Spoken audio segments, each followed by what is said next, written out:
Oh. What's going on? Inner Wealth Champions, welcome back. You're checked in with Ameer and Naseer. And as always, family, before I get started, I wish you all inner wealth, which we know is the overall state of our holistic health. So it feels like it's been quite a while since I've, had a conversation with you all. There's been a lot of changes within the past 2 months in my life, and I'll converse about that at a later date. But a lot of good changes, though, a lot of transformational changes, a lot of God-led, leaps, a lot of God-led decisions and things of that nature. But something fell in my heart this week, and I wanted to speak to you all about the best medicine for us, right? In terms of healing and being proactive about our overall holistic health. And so let's just get right into the video. So the number one underrated and slept on medicine that is best for being proactive about, sustaining optimal health in terms of healing also holistically, is lifestyle and preventive medicine, right? So lifestyle and preventive medicine it's a medicine that requires us to be proactive, right? So for example, preventive medicine is what are we doing daily? What are we doing within our current lifestyles that prevents us from obtaining or developing chronic diseases, that prevents us from accumulating, unwarranted stress or any psychological, spiritual, physical disease or ailment of our mind, body, soul, and spirit. What are we doing that either contributes to it or protects us against these ailments, right? And so what we do to protect ourselves against these ailments, that is what we refer to as lifestyle and preventive medicine, right? So when we think about our eating regimens, right? What are we feeding our bodies, right? Food is medicine and medicine is food.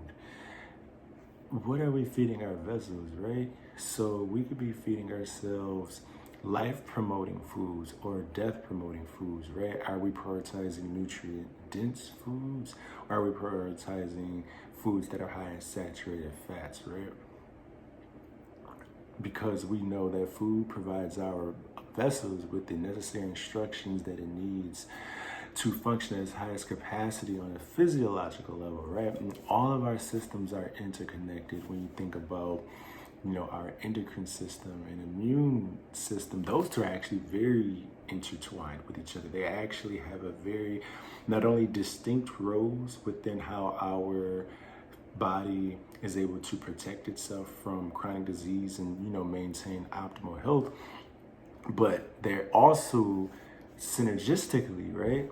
They function well together, right? When we think about our neurological health and cognitive function, when we think about our digestive health, right? All of these different systems within our bodies, right? They function in an interconnected way. So there is not such, excuse me, I'm speaking too fast. There's no such thing as dissecting these systems apart and individualizing them, right? They're a part of an entire system, right? And in science, they refer to this as systems biology. And so they refer to a complete system of physiological mechanisms and pathways that either promote health or decline our health. And so the next thing I want to sleep. That was the next point I was going to make. My bad. I didn't mean to say sleep. The next point I want to make is about sleep hygiene, right? So when we think about just our sleep hygiene, sleep is very instrumental not only in our overall, functioning on a daily level, but also sleep is very important when we think about our neurological health, when we think about our gut health. So the gut-brain health axis is a concept in nutrition science that it emphasizes the importance in the relationship between our gut health and then our neurological health, right? So again, if we're feeding our system foods that disrupt our gut microbiome, this leads to chronic inflammation, and this inflammation leads to other inflammatory bowel diseases such as celiac disease, Crohn's disease. Some can develop I'm going to mispronounce it, pancreatitis. Sorry, that's a condition. And some, again, these inflammatory bowel diseases, they are a result of that chronic inflammation that is present in our gut microbiota. And then after the manifestation of these inflammatory bowel diseases, it actually creates a dysfunction in our neurological health and a decline in our cognitive functioning, right? And so again, there you have the gut-brain axis, right? So again, it's very important to understand that not only can our eating regimens affect our neurological health, but also our sleep hygiene. So inadequate sleep leads to, abnormal functioning of our neurological health, right? It leads to a decline in cognitive function. Additionally, it disrupts our circadian rhythm. Circadian rhythm has a direct correlation with not only the gut health brain axis, but also our immune health, right? So circadian rhythm is the natural process that our body has its own biological clock. So that's the circadian rhythm in simple terms is our body's adherence to its own biological clock. So at different times throughout the day, the body is automatically set to perform different functions without our knowing, right? But we have the choice to participate and engage in habits that enhance and promote optimal functioning of our body's circadian rhythm, or other engagements in habits that actually cause a decline in our body's ability to optimize its circadian rhythm, right? And so again, when we think about even the environments we live in, unfortunately, I have to discuss that there are social determinants of health that may affect, one's ability to even sustain optimal health. For example, people who live in urban communities, are usually have limited access to not only high quality food options, but local farmers markets. They have limited access to high quality healthcare, limited access to green spaces and recreational centers for their physical health as well. And so, these are structural inequities that also contribute to health decline in urban communities. And it's unfortunate, but it is a reality and does need to be addressed, effectively. And this is why you have people who go on to do masters in public health, who go on to do doctorates in public health. You have people studying global health and, health equity, involved in research in those areas, and epidemiology, right? Understanding the genesis of disease, and also how to prevent that disease in populations where there may be, an epidemic of that disease, or things of that nature. And so, unfortunately, social determinants of health also play a role in one's ability to prioritize lifestyle and preventive medicine, which is the best medicine. But I cannot talk about lifestyle and preventive medicine without also highlighting that there are some structures and some external factors outside of certain communities and people's control that contributes to these health disparities, right? And especially in, impoverished melanated communities, right? It's unfortunate, but it's a fight we have to fight. And that's why it's important that other people such as you and myself are out here, bringing awareness to the importance of holistic health and wellness, pursuing careers in wellness, and pursuing, work and fulfilling our purpose in wellness. It's important that there are more melanated men and women on the front lines of, fighting for health equity, and I do want to pause really quick. It is unfortunate that we are in a position where we have to fight for such a human right. We have to fight for something that God intended to be experienced amongst all of his people on earth, which is to be well, right?